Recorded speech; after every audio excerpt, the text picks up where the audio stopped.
Доброе утро! В эфире «Новый день» и ведущая Алина Алексеева. Сегодня 27 сентября. Этот день, конечно же, просто очень значимый для всех жителей Якутии, для всех наших телезрителей.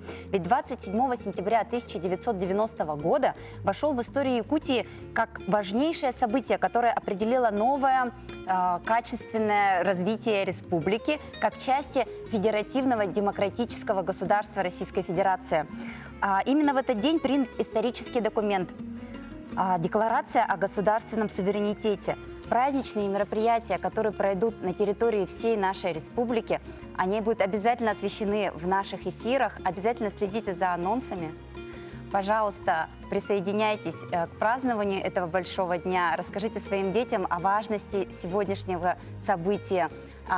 И радуйтесь тому, что мы живем в замечательном таком вот регионе, который сегодня празднует День государственности. Переходим к прогнозу погоды. По данным Якутского управления по гидрометеорологии и мониторингу окружающей среды, в 6 часов утра в центральных Улусах минус 6 градусов. Днем потеплеет до 12 градусов выше нуля. В Заречье 0-5 в 6 часов утра, днем плюс 10, плюс 8. Южные Улусы плюс 2, 0 градусов в 6 часов утра, днем плюс 15, плюс 14. Вилюйские Улусы 5 плюс 1 в 6 часов утра, плюс 9 плюс 8 днем. Нижнеленские Улусы 1, 0 в 6 часов утра, днем плюс 9 плюс 2 градуса. Западные Улусы плюс 5, 1 градус в 6 часов утра, плюс 13, плюс 8 днем. Колымо-Индигирская группа улусов плюс 2, минус 4 в 6 часов утра и днем потеплеет до 4 градусов. Янские улусы плюс 1, минус 8 в 6 часов утра, днем плюс 6, минус 2. Северо-западные улусы плюс 2, 0 в 6 часов утра и днем до 4 градусов. В Якутске в 6 часов утра температура воздуха составила 11 градусов выше нуля. Атмосферное давление 750 миллиметров ртутного столба. Ветер западный 2,7 метров в секунду с порывами до 12 метров в секунду. Днем ожидается потепление до 9 градусов. И снова у нас без осадков. Погода просто замечательная. На всей территории республики в этот праздничный день мы видим температуру выше нуля. А в конце сентября, как нам, якутянам, этому не радоваться? Давайте посмотрим в новостных сюжетах, что нам предстоит сегодня.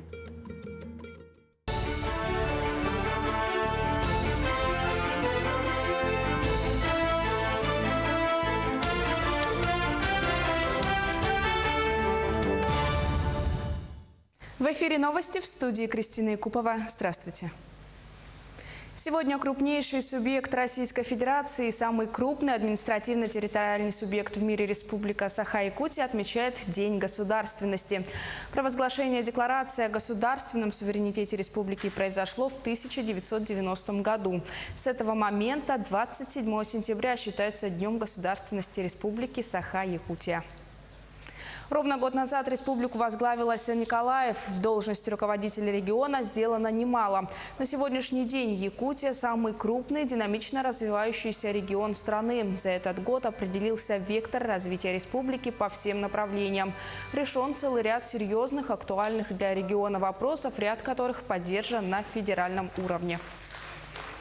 Накануне состоялась прямая линия с главой республики Айсеном Николаевым. Сотни вопросов самого широкого спектра поступили от жителей Якутии как по телефону, так и онлайн.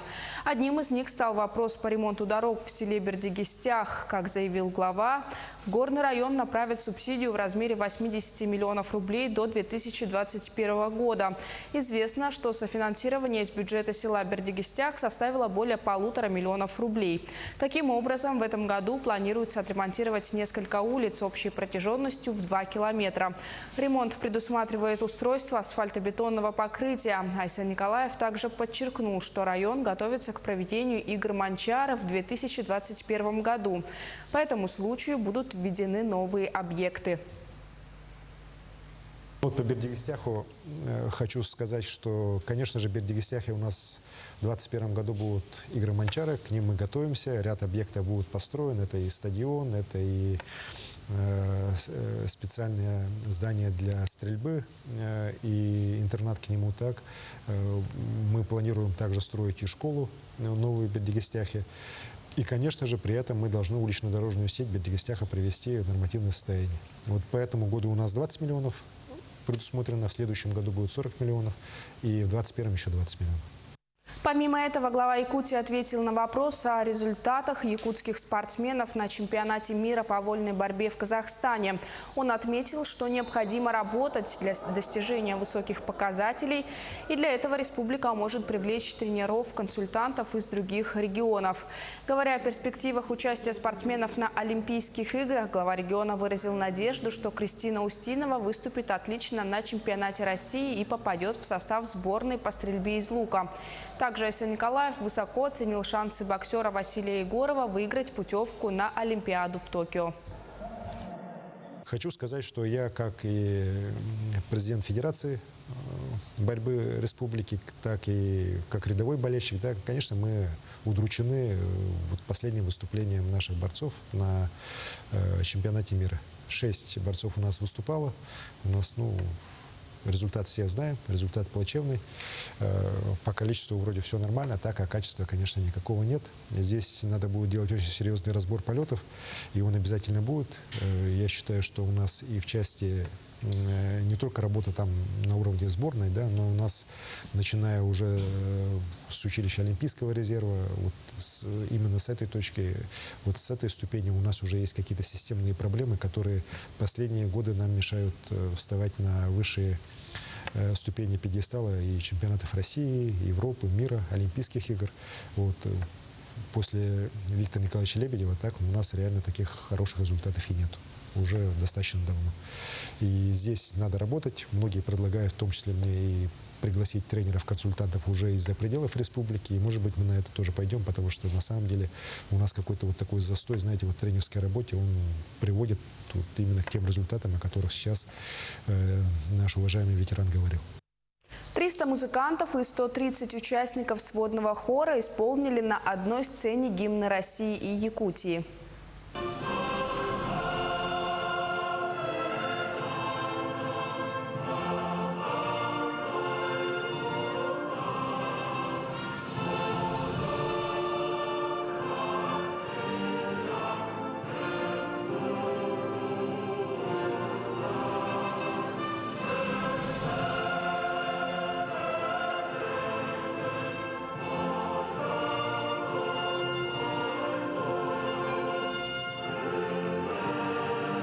Событие, достойное звания рекорда, завершило грандиозный по своим масштабам концерт «Мы из Арктики», который прошел в культурном центре «Сергеляхские огни» в рамках Северного форума по устойчивому развитию арктических территорий. На подготовку масштабного концерта у организаторов было не очень много времени, но в итоге зрители увидели, а главное услышали потрясающее музыкальное действо. Проект был задуман нашим союзом еще в апреле месяце. Репетировать мы начали в сентябре. Я осталась довольна, потому что очень собранные коллективы, мобильные, очень ответственные руководители. Всем было очень непросто. Это буквально вот только прорепетировали сразу в концерт. Такова информация к этому часу. Не переключайтесь.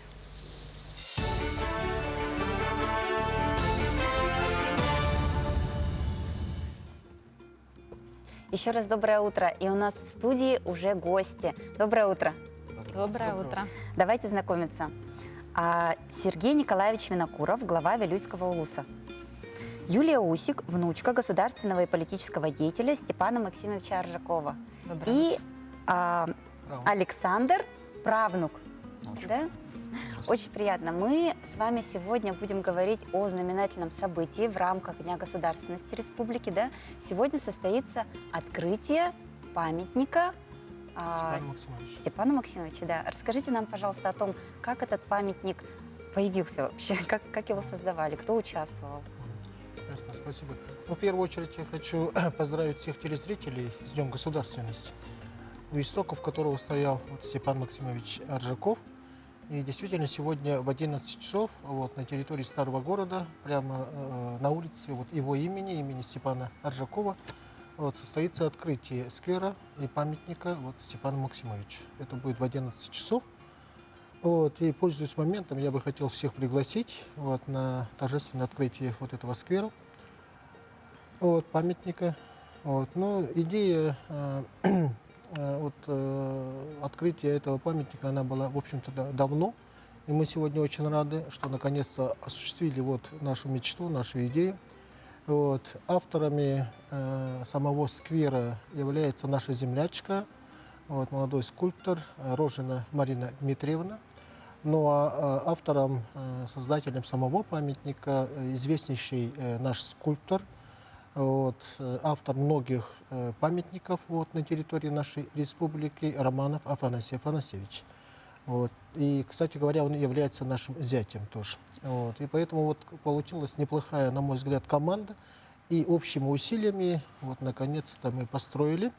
Вот. Ну и хотелось бы поблагодарить и подрядчика, вот, Мамедова Бахман Юсуф Аглы, вот, за вот такое качественное и вот за такое вот за короткое время, которое он вот сделал вот этот сквер.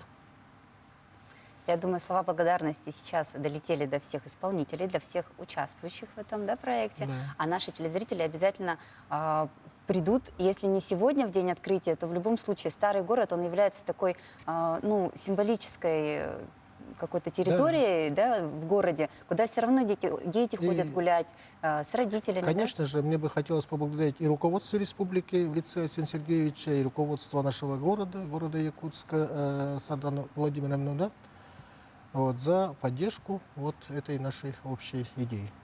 Это очень хорошая инициатива, и мы благодарны вам за такой подарок в День государственности нашей Вот республики. да. Получается так, да.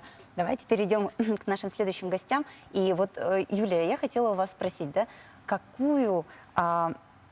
вообще какую, может быть, роль, какое значение имеет для вашей семьи имя этого большого человека для нашей республики?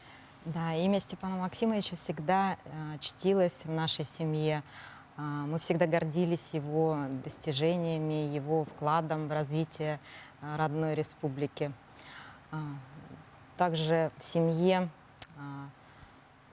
всегда уважали его человеческие качества, всегда гордились им.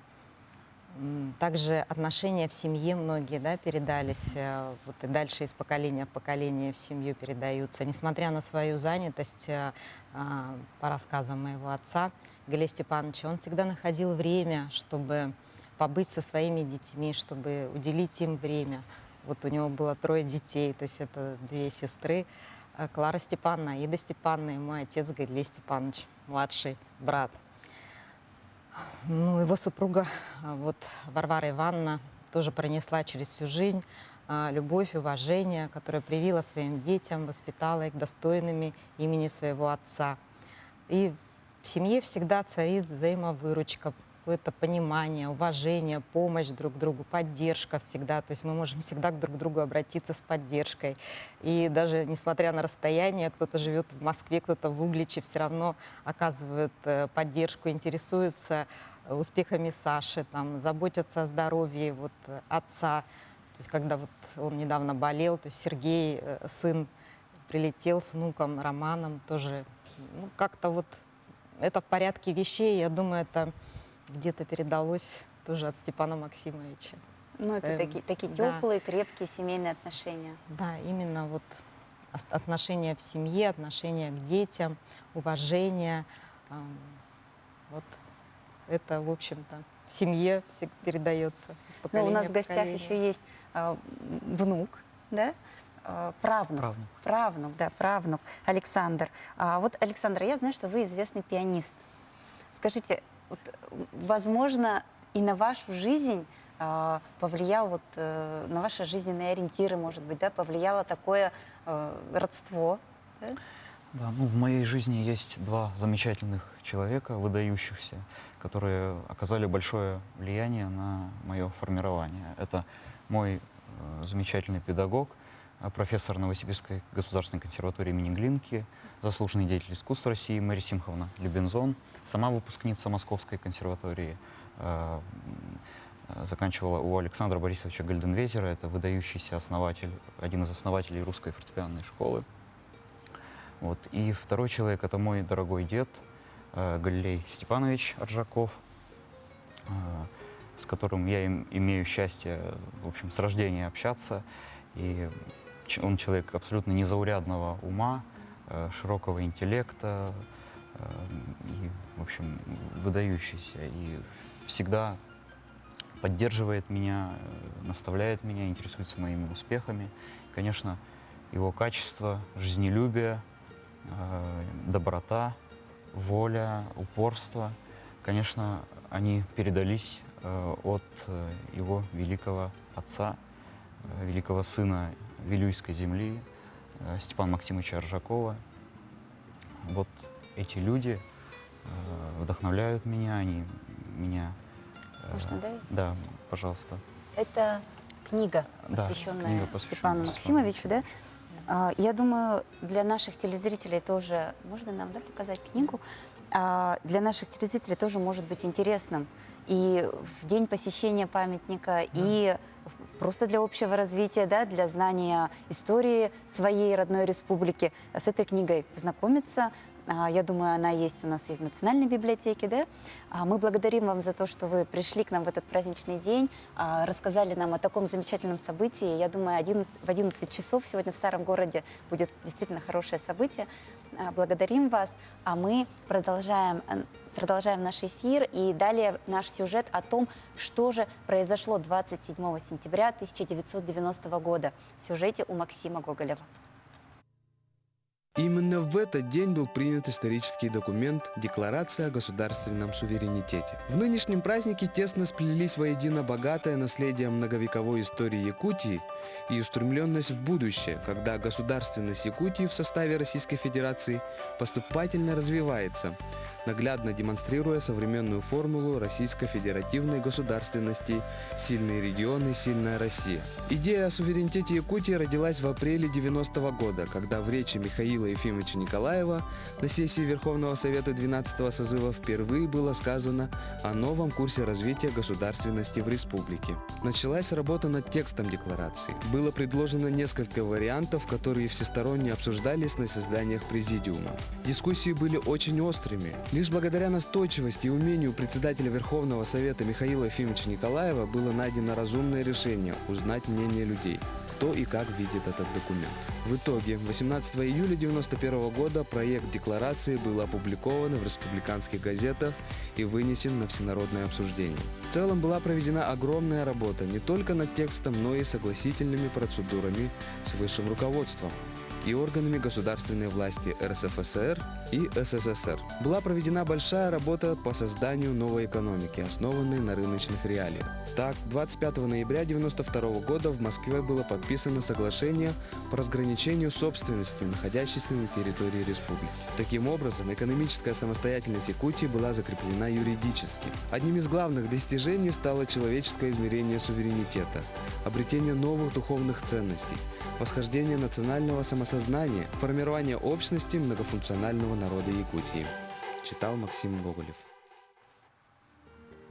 Такое историческое событие мы празднуем с вами сегодня. А у нас СМС. Не забывайте о том, что мы получаем от вас... Вы можете отправлять нам сообщения на WhatsApp номер, и мы постараемся прочитать их в прямом эфире. И у нас есть вот такое замечательное сообщение «Благодарность».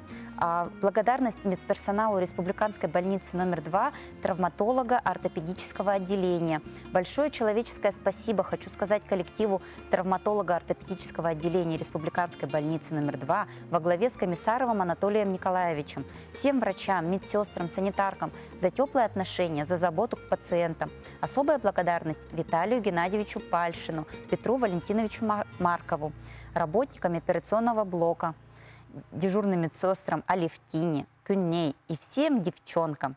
Будьте всегда также внимательны к больным. Всем хорошего настроения, здоровья и счастья в личной жизни. Бывший пациент 9-й палаты Иван Иванович. Это очень здорово, что вы, Иван Иванович, подчеркнули, что вы бывший пациент. Мы желаем вам здоровья. А также, конечно, я думаю, персонал всей больницы сейчас с удовольствием послушал ваши слова благодарности. А у нас далее поздравления с Днем государственности в сюжете у Натальи Колесовой. Очень развивается, очень строится. Просто жизнь стала красивее и веселее. Поздравляю всех горожан, всем удачи, успехов в жизни, счастья в личной жизни. Город, конечно, у нас облагораживается, очень красивый, очень мусора стало меньше. Я работаю в этой сфере как раз. Но хотелось бы, чтобы люди еще берегли эту чистоту, берегли красоту и вносили свой вклад в озеленение, чтобы больше было, больше цветов садили, больше деревьев возле домов садили, и чтобы это все берегли, посадки, это все, чтобы берегли. С Днем государственности республики, процветания, всего хорошего в дальнейшем, чтобы все было хорошо. Всех с Днем Государственной Республики. Ну, всем желаю, конечно, здоровья, удачи, успеха в работе, кто работает, да. Пенсионерам здоровья главное, да. С этим праздником я всех жителей Якутии, Республики Саха-Якутия поздравляю. Но что хотелось пожелать, самое главное, будьте здоровы. Это в связи с нашим возрастом. Будьте здоровы и живите дружно, чтобы мир был на всей нашей планете. Я поздравляю всех своих коллег, знакомых, родственников с этим праздником. Ну и желаю, чтобы наша республика процветала, чтобы молодежь у нас была, выросла на замену всем нашим землякам, да, которые славятся своим трудом. И чтобы дети были здоровы. Спасибо за такие поздравления, за такие пожелания. Я думаю, все сегодня могут присоединиться к этим словам. А у нас в эфире следующий гость. Доброе утро. Доброе утро. А сегодня у нас представитель Министерства экологии Яков Иванович Заровняев, заместитель министра экологии, природопользования и лесного хозяйства Республики Саха-Якутия. Мы знаем, что завтра, в субботу, состоится 25-летие вашего ведомства. Я думаю, что в рамках этого большого праздника у вас есть какие-то мероприятия, да, проходят, наверное, какие-то, можно уже чем-то похвастаться. Да, позвольте, во-первых, уважаемых телезрителей поздравить с Днем государственности Республики Саха-Якутия.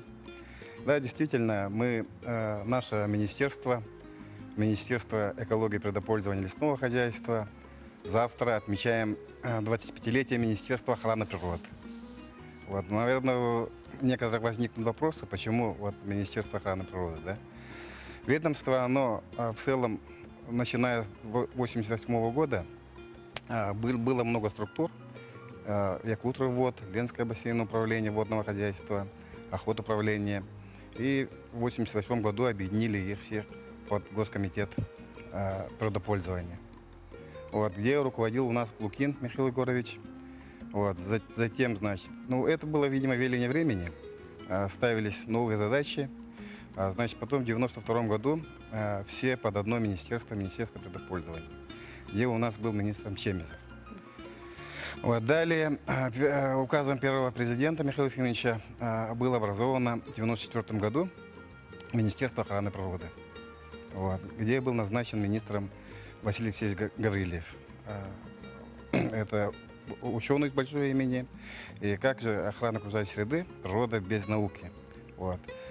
Чтобы предотвратить экологическую безопасность, была организована большая работа, надо сказать. Да? Затем, в 2006 году у нас уже ставились задачи схема развития 2020, да, схема развития Южной Якутии.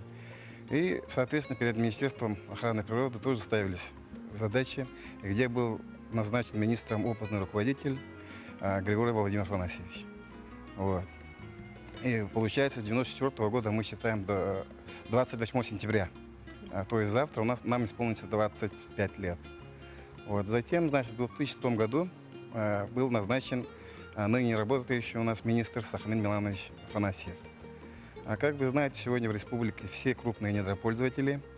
И сегодня перед нами стоит огромная задача именно работать в этом направлении. И не зря вот в этом году первый стратегический указ главы республики был издан именно об экологическом благополучии республики. Вот. И с 2019 года у нас по всей стране старт дал национальные проекты. Вот. И в данном национальном проекте республика тоже вот сегодня работает и по направлениям, значит, лесное хозяйство, по направлениям чистая страна, мы здесь работаем. И сегодня в системе охраны окружающей среды Министерство охраны природы работает около 1600 человек. Это и лесничие, это и охотинспектора, государственные инспектора. Кроме этого, в нашей системе есть институт общественных инспекторов. Их сегодня стало у нас уже более 600 человек. Вот. А можно чуть подробнее, что это общественные инспектора? Они... Ну, скажем так, окружающую среду не только, скажем так, органы госвласти либо госинспектора должны работать. Да? У нас в Конституции сказано, что каждый человек имеет право на благоприятную окружающую среду и об этом должен быть проинформирован и сам тоже должен быть задействован. Поэтому мы с прошлого года возобновили такой приказом министра. У нас сегодня вот в каждом населенном пункте, в каждом районе Улуса есть общественные инспектора, где на них тоже возложены обязанности, скажем так, не делегированы полномочным госинспекторов, но они наши глаза и уши, которые люди тоже вот болеют и работают, хотят за сохранение окружающей среды. Ну, это такая гражданская позиция, да, инициатива получается. Но замечательно, что этот институт у нас развит и что люди принимают участие. Мне хотелось бы еще, знаете, что спросить? Мне кажется, всем телезрителям сейчас интересно про то, как ценными породами рыб вы населяли, как это правильно называется? Зарыбляли наши реки. Расскажите нам об этом. У нас в республике единственный рыбоводный завод находится на Мирнинском районе, Чернышевске. Образован он в 1971 году за счет компенсаторных средств Вилюйского водохранилища. И в основном она до сего дня зарабляла такими видами рыб, как пелет и ряпушка. Но в прошлом году нам были переданы полномочия охраны, воспроизводства, регулирования рыбной отрасли. И мы перед собой поставили задачу, чтобы именно заняться теми ценными видами пород рыб, зарыблять все водоемы Республики Саха-Якутия. Это мы начали с реки Вилюй. Помните, в прошлый год у нас была авария. И в этом году, изучив флору-фауну, мы 28 августа выпустили 32 тысячи молоди сибирского осетра на реку Вилюй. И вот буквально вчера у нас было совещание с главами Вилюйской группы улусов, где мы решили, что главы в своих муниципальных программах финансовые средства будут предусмотрены, и, значит, будет эта работа продолжена. Спасибо вам большое. Давайте мы вам дадим возможность поздравить своих коллег с завтрашним большим праздником. Так, уважаемые коллеги, позвольте вас поздравить нашим 25-летием и пригласить. Завтра у нас будет торжественное мероприятие площади Орджоникидзе 10:30. Далее в Саха-театре принять участие. Ну и хочу поблагодарить, поздравить своих наставников. Это Конева Юрия Васильевича, Киприянова Людмилу, Киприянова Любовь Даниловну и Григорьева Владимира Панасьевича. Я думаю, они услышали. Благодарим вас за этот эфир. Приходите к нам еще. Спасибо вам большое. А мы продолжаем наш эфир.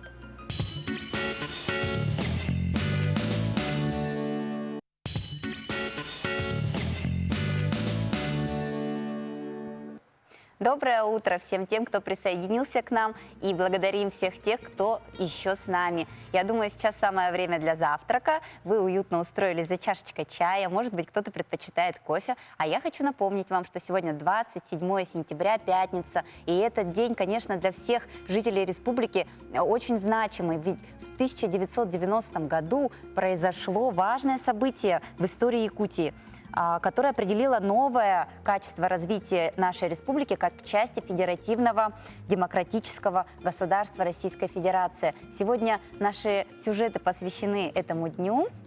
И я думаю, все события, которые будут происходить на территории Якутии в эти праздничные дни, нам обязательно об этом расскажет новостная группа.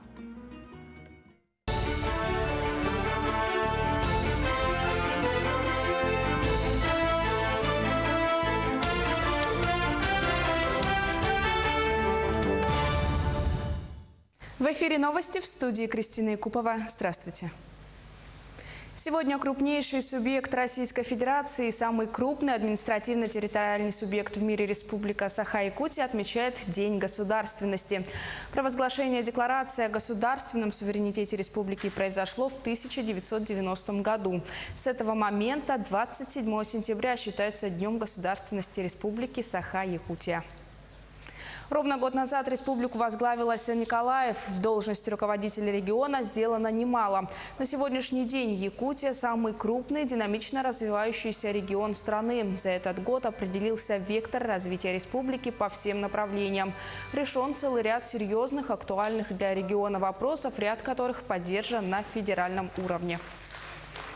Накануне состоялась прямая линия с главой республики Айсеном Николаевым. Сотни вопросов самого широкого спектра поступили от жителей Якутии как по телефону, так и онлайн. Одним из них стал вопрос по ремонту дорог в селе Бердигистях. Как заявил глава, в горный район направят субсидию в размере 80 миллионов рублей до 2021 года. Известно, что софинансирование из бюджета села Бердигистях составило более 1,5 миллиона рублей. Таким образом, в этом году планируется отремонтировать несколько улиц общей протяженностью в 2 километра. Ремонт предусматривает устройство асфальтобетонного покрытия. Айсен Николаев также подчеркнул, что район готовится к проведению игр Манчара в 2021 году. По этому случаю будут введены новые объекты. Вот по Бердигистяху хочу сказать, что, конечно же, в Бердигистяхе у нас в 2021 году будут игры Манчара, к ним мы готовимся, ряд объектов будут построены, это и стадион, это и специальное здание для стрельбы и интернат к нему так. Мы планируем также строить и школу новую в Бердигистяхе. И, конечно же, при этом мы должны улично-дорожную сеть Бердигистяха привести в нормативное состояние. Вот по этому году у нас 20 миллионов предусмотрено, в следующем году будет 40 миллионов и в 2021 еще 20 миллионов. Помимо этого, глава Якутии ответил на вопрос о результатах якутских спортсменов на чемпионате мира по вольной борьбе в Казахстане. Он отметил, что необходимо работать для достижения высоких показателей, и для этого республика может привлечь тренеров, консультантов из других регионов. Говоря о перспективах участия спортсменов на Олимпийских играх, глава региона выразил надежду, что Кристина Устинова выступит отлично на чемпионате России и попадет в состав сборной по стрельбе из лука. Также Айсен Николаев высоко оценил шансы боксера Василия Егорова выиграть путевку на Олимпиаду в Токио. Хочу сказать, что я, как и президент Федерации борьбы республики, так и как рядовой болельщик, да, конечно, мы удручены вот последним выступлением наших борцов на чемпионате мира. 6 борцов у нас выступало. У нас, результат все знаем, результат плачевный. По количеству вроде все нормально, так, а качества, конечно, никакого нет. Здесь надо будет делать очень серьезный разбор полетов, и он обязательно будет. Я считаю, что у нас и в части не только работа там на уровне сборной, да, но у нас, начиная уже с училища Олимпийского резерва, вот именно с этой точки, вот с этой ступени у нас уже есть какие-то системные проблемы, которые последние годы нам мешают вставать на высшие ступени пьедестала и чемпионатов России, Европы, мира, Олимпийских игр. Вот. После Виктора Николаевича Лебедева так у нас реально таких хороших результатов и нет. Уже достаточно давно. И здесь надо работать. Многие предлагают, в том числе мне, и пригласить тренеров, консультантов уже из-за пределов республики. И, может быть, мы на это тоже пойдем, потому что, на самом деле, у нас какой-то вот такой застой, знаете, вот в тренерской работе, он приводит вот именно к тем результатам, о которых сейчас наш уважаемый ветеран говорил. 300 музыкантов и 130 участников сводного хора исполнили на одной сцене гимны России и Якутии.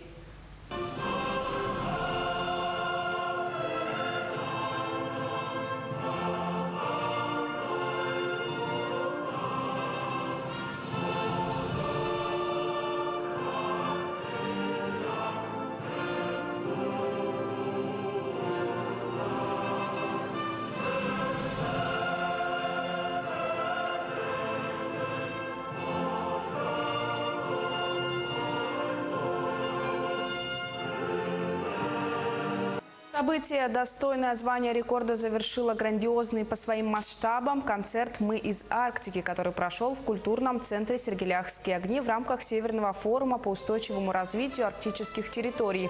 На подготовку масштабного концерта у организаторов было не очень много времени, но в итоге зрители увидели, а главное услышали потрясающее музыкальное действо. Проект был задуман нашим союзом еще в апреле месяце. Репетировать мы начали в сентябре. Я осталась довольна, потому что очень собранные коллективы, мобильные, очень ответственные руководители. Всем было очень непросто. Это буквально вот только прорепетировали сразу в концерт. Такова информация к этому часу. Не переключайтесь.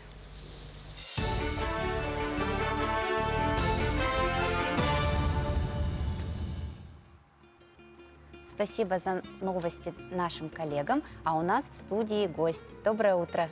Доброе утро. У нас в гостях Алена Михайловна Никитина, главный врач Республиканского центра медицинской профилактики.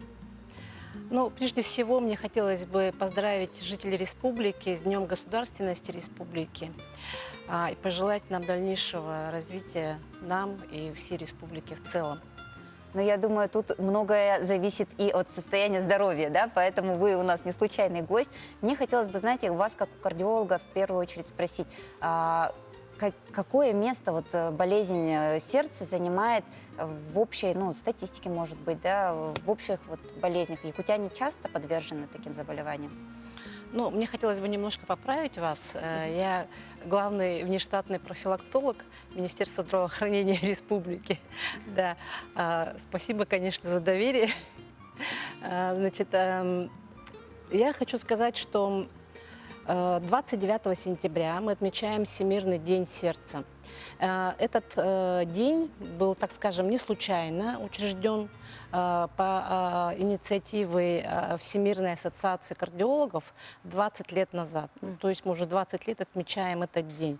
Потому что Всемирной организации здравоохранения хотелось обратить внимание именно на эту категорию заболеваний, которая является основной причиной смертности и инвалидизации людей во всем мире, в том числе и в России, в том числе и в Республике Саха-Якутия. Потому что болезни сердца, болезни системы кровообращения, такие как инфаркты, инсульты, хронические заболевания сердца, они являются, как я уже говорила, основной причиной смертности. И этот показатель, он достаточно высокий. Ну, я знаю, что все врачи, и я думаю, все жители, да, и наши телезрители должны пропагандировать то, что болезнь лучше предупредить, чем лечить. Да, вы абсолютно правы, потому что действительно, вот, к примеру, такая вредная привычка, как курение, да, это в 60% является причиной развития различных заболеваний сердца. Высокий уровень холестерина, гиперхолестеринемия, также является одной из причин повышенного артериального давления и различных, ну, таких очень серьезных последствий, к сожалению.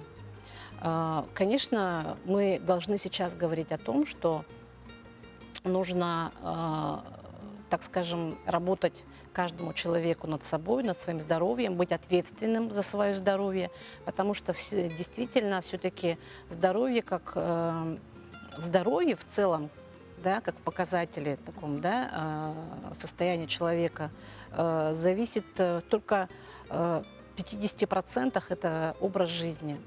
И только в 10-18% это система здравоохранения на самом деле. Это доказано, опять же, экспертами Всемирной организации здравоохранения. Поэтому мы не устаем об этом говорить постоянно, регулярно, о том, что нужно вести здоровый образ жизни. Это основные 5 основных компонентов. Здоровое питание, отказ от вредных привычек, таких как курение, алкоголь, Здоровый сон, наверное, да? Да, конечно, так скажем, здоровое психоэмоциональное состояние. Естественно, это достаточное употребление фруктов, овощей. Об этом тоже мы сейчас очень много говорим, на самом деле. Я имею в виду профилактологи. И, конечно, это достаточно высокая, либо просто хорошая физическая активность.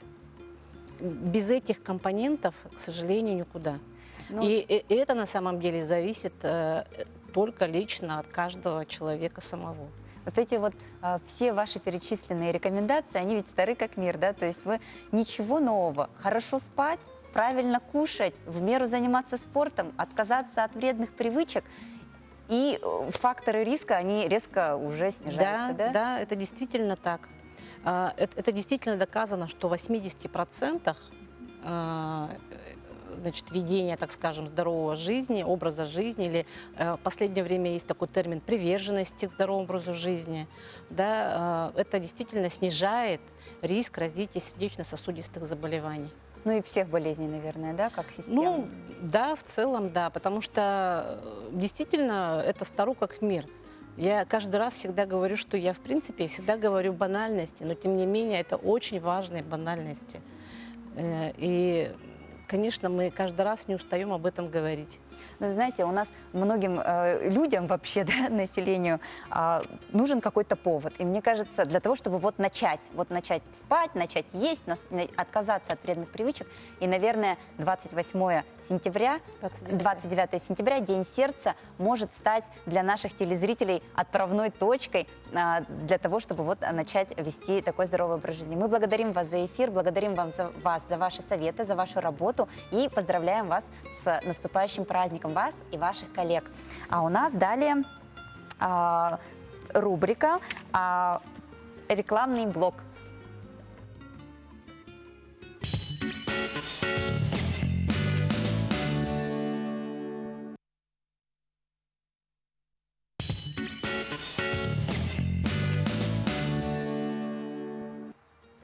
Ну а для тех, кто ищет работу, наша постоянная рубрика. Итак, на работу требуется специалист подразделения недвижимости. Высшее образование, опыт работы по основному направлению деятельности подразделения не менее 1 года. Опыт работы в направлении продаж недвижимости приветствуется. Зарплата 42 тысячи рублей. Разнорабочий 2-го разряда. Без предъявления к образованию и стажу работы. Без вредных привычек. Зарплата 30 тысяч рублей. Штукатур 3-го разряда, штукатур-маляр. Без предъявления к образованию и стажа работы, без вредных привычек. Зарплата 30 тысяч рублей. Далее у нас будет сюжет от Натальи Винокуровой. Ведь в каждой эпохе есть личность, которая ее определяет. И у нас в Якутии сейчас проходит выставка, которая интересно очень называется «Код 49». Выставка – это Гаврила Петрова, который сохраняет доброе имя родни в своих картинах. Нам об этом расскажет Екатерина. Выставка «Код 49» демонстрирует вклад в культуру и в искусство республики талантливых людей, рожденных в 1949 году, одним из которых является живописец, народный художник Республики Саха-Якутия, отличник образования Петров Гаврил Гаврилевич, человек из удивительной семьи, потомок семьи Поповых, внук первого профессионального художника Ивана Васильевича Попова.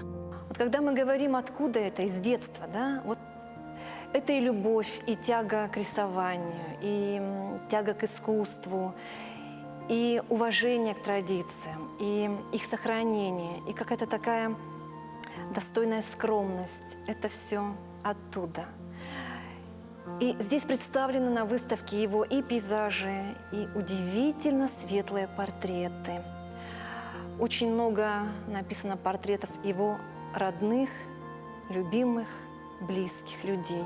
Каждый написанный им портрет освещен любовью, а его особенностью, которая очень четко проглядывается в русском отечественном искусстве, видеть красоту в самом обычном и через цвет показывать ее в своих работах. Ну вот обратим внимание на портрет его мамы Елены Ивановны, которая, конечно же, всю свою жизнь освещала детей своим теплом и добротой. И художник сын, он показывает, как бы отдавая дань любви своей маме, он показывает это в этой работе. Через характер показывает, через улыбку, через жесты, через цвет. И хочется сказать, что вот ему удается вот эту какую-то восторженность свою, да, передать и зрителю, и переплетать русское с национальным колоритом. Даже в этой работе мы можем видеть, что самовар, русский самовар с котелком, и вдалеке, вот там на очаге, стоит маленький якутский чорум. И, конечно же, любимые нами всеми детьми якутские оладьи, когда, видимо, мама угощала по поверью, да, угощаем и кормим духов огня, духа камелька.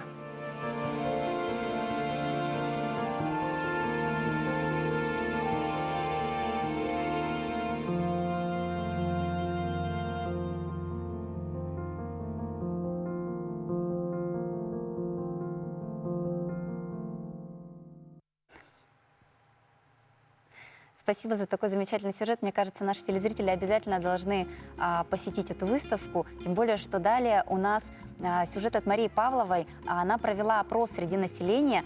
Какие планы на выходные у наших якутян? Проснуться дома, чтобы было чисто, убрано, никуда не спешить, отдохнуть, уделить время себе, просто побыть в тишине и в покое. Вот, я не люблю никуда ходить. Да сейчас на даче надо работать много. Уже к следующему году готовиться будем. Землю заводить, землю в порядок приводить. Ну, так, собственно говоря. Сейчас вот погода позволяет. Ну, с друзьями погулять, уйти куда-нибудь. На природу, например, ну, пока не похолодало. Хорошо, вот так, когда погода очень хорошая.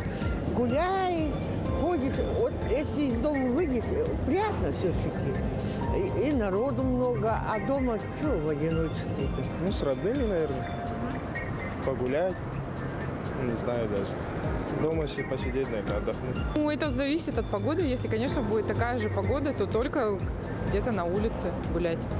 Парке. Знаю, я пока свой отпуск жду еще, потом уже буду отдыхать. Новый год встречать, готовиться. Что еще? К зиме надо готовиться, пока нет выходных у меня. На природу съездить, отдохнуть с друзьями, может быть, с родными. Провожу с родными и близкими. С друзьями, наверное. Что поделать? В кафе сходить. Мои выходные отдыхаю дома с детьми-то. Мой секрет идеальных выходных – это провести выходной так, как ты задумал, ну и с пользой для себя, конечно же. Мы продолжаем наш эфир, и у нас в гостях замечательные гости, главный архитектор республики Ирина Дмитриевна Алексеева. Доброе утро. Доброе утро. Ирина Дмитриевна, у нас сегодня непростой эфир, у нас сегодня праздничный день. Я знаю, что вы хотите поздравить наших горожан, да, наших...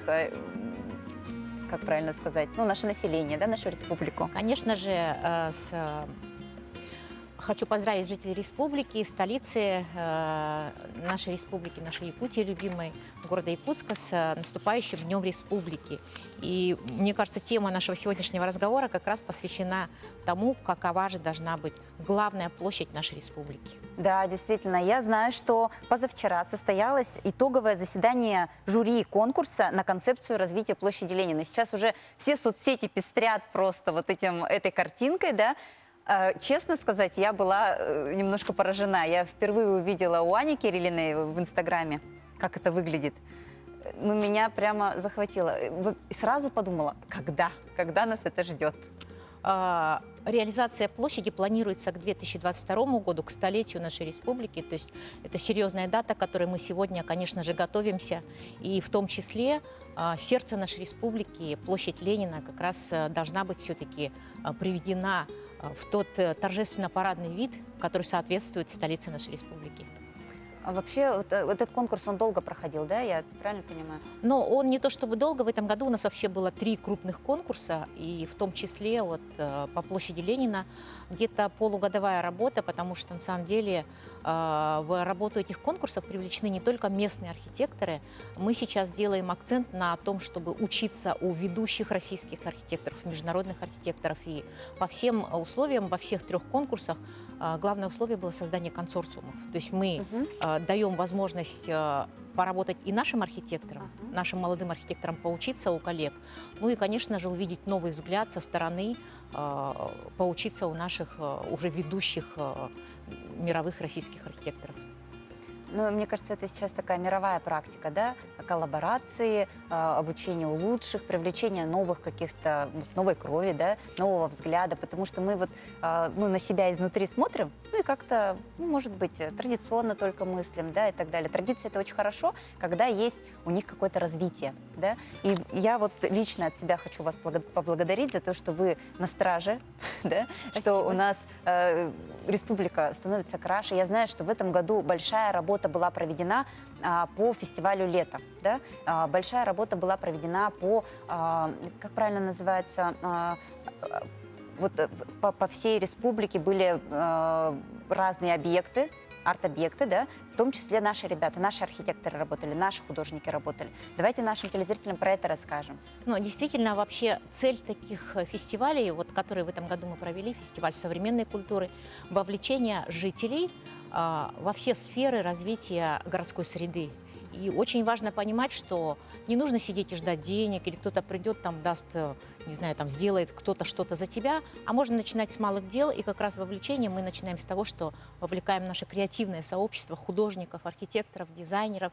И именно они раскрывают глаза, так скажем, нашим жителям, делая небольшие объекты, объекты современного искусства, муралы, роспись стен, арт-объектов. Это относительно незатратные вещи, но они дают колоссальный эффект, и то, что происходит вокруг этих объектов, это на самом деле результат большой работы. Итоговой, даже не итоговой, а стартовой площадкой стал, например, фестиваль на новом общественном пространстве в городе Якутске, ворота Якутска, когда жители увидели, что, оказывается, на этой площади могут проходить просто грандиозные масштабные мероприятия очень интересного характера. Потому что молодые ребята, которые занимаются сейчас, команда нашего центра компетенции по вопросам городской среды, они как раз показывают, что очень важно заранее планировать социокультурные программы, потому что что происходит на этой площади, от этого зависит, каков будет комфорт наших жителей в городской среде. Да, это действительно такие продуманные площадки, да, то есть теперь вот я знаю, что в расчет уже берется то, что у нас определенные климатические условия, да, то, что у нас короткое лето, что надо максимум просто из него выжать, что и осенью, и весной у жителей должна быть возможность на уличных каких-то городских площадках тоже время проводить, досуг с детьми.